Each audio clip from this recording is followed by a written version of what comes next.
शेतकऱ्यांसाठी 7 सप्टेंबर सकाळच्या झटपट ठळक बातम्या. काँग्रेस सरकार आल्यास 3,000 रुपयांची महालक्ष्मी योजना आणणार. दरवर्षी 1,000 रुपयांची वाढ करणार. प्रदेशाध्यक्ष नाना पटोले यांची मोठी घोषणा. अजित पवारांनी लाडकी बहिणीचे श्रेय घेतले. कॅबिनेटमध्ये खंडासगी. तर फडणवीस यांची स्टॉप आणण्याची तयारी. महायुतीतील वाद चव्हाट्यावर.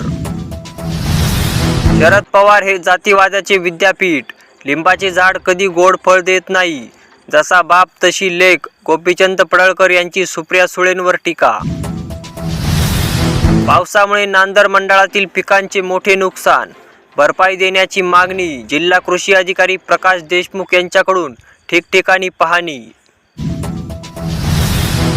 विहिरींच्या कामासाठी 7 महिन्यांपासून रखडली बिले. स्वाभिमानीचा ठिय्या आंदोलन.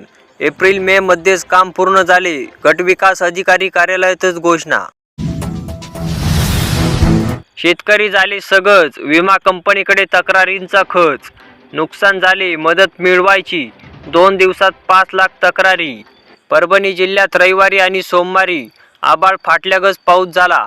पावसाने खरीप हंगामातील सोयाबीन आणि कापूस या प्रमुख पिकांचे अनुतात नुकसान झाले.